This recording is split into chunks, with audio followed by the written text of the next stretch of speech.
Hi, and welcome to Iron Missions. Here is our mission to inspire, restore, overcome, and nurture. And today, we want to talk to you about the language of love.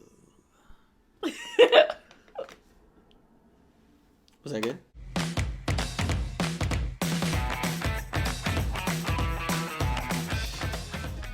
Today we wanted to talk to you guys about the 5 love languages. Now, we're going to briefly talk about each one of them, and we're going to list them, but we're also going to have the list in the description down below of what each love language is. And also we're going to put a link to the book, I believe off of Amazon, if you guys want to go pick it up. It helped us a lot during our marriage counseling and at the beginning of our marriage. Yep, very specifically, there are 5 different love languages, and we'll name them, but we're not really going to get in really detail. If you guys want us to kind of dive deep and go into detail explaining each of the love languages, leave us a comment below, and we'll make sure that we go over that with you guys. But our main goal today was to drop in here real quick and talk to you about the 2 different ways that we learned the love languages and that we tried to implement them into our relationship to help us to connect and help us to understand each other better. Yeah. So you have, first is physical touch. Then you have words of affirmation. Quality time. Quality time. You have gift giving. And you have acts of service. Yes, acts of service. Acts of service. I operate heavy in acts of service.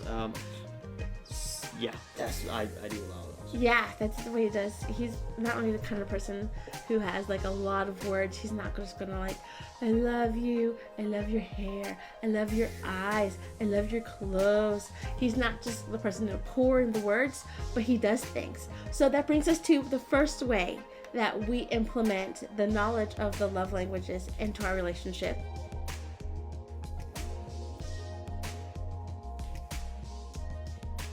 We used to go to IHOP all the time. Mostly we live in a small-ish town, really conservative town that like shuts down at 10. So if we wanted to be out late just hanging out, well, I mean, IHOP was like your only option. So we'd go and he'd be talking about something and he'd grab my coffee. He doesn't drink coffee. He would just grab my coffee and he'd pour creamer in there and he'd pour sugar in it and he's still talking and he'd mix it up and he'd slide it back across the table. And I would just be watching him like, okay, and I realized he speaks acts of service. The way he says I love you is to do things for you. So when he does little things like that, that's his way of saying I love you. Even if he hadn't said it that day, that's his way of saying I love you. So one of the ways that the 5 love languages has helped us to connect is I try to keep those stored up in my brain. It's still important for me to hear him say I love you. Still important for me to spend time with him. But when he does little stuff like that, I remember that that's him saying I do love you.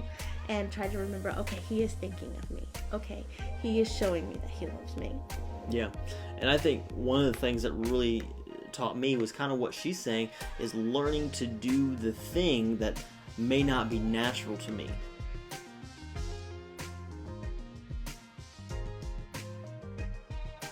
Naturally, acts of service, that's the way I naturally show love to anybody.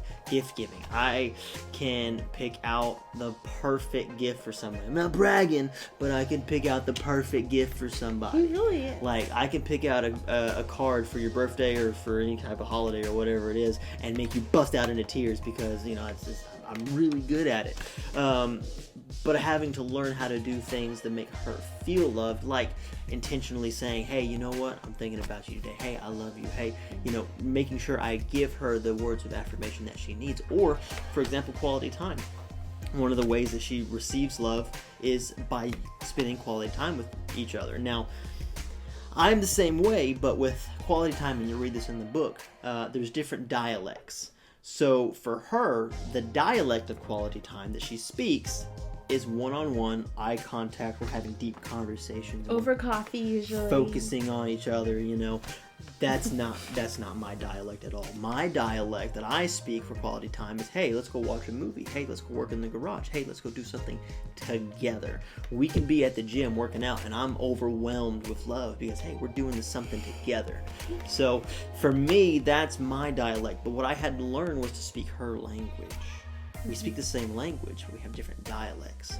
So that means I have to spend that one-on-one quality time facing her eye to eye and talking to her and giving her those words of affirmation, and not just expecting her to know that I love her based off how I show it.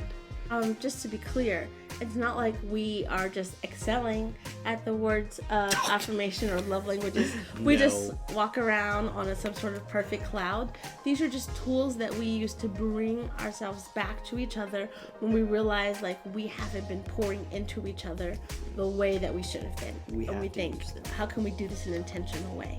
So we want to be good about using them when we can. Yeah, we have to apply them constantly and refresh our minds on them. Sometimes we'll read the book or take the test again. So yeah, we have to always use these skills. So hey, it's a pleasure talking to you guys. If you need anything, reach out to us, leave us a comment and a like, and subscribe if you want to catch more videos in the future. You're not going to want to miss the content coming up. All right, guys, thanks for watching.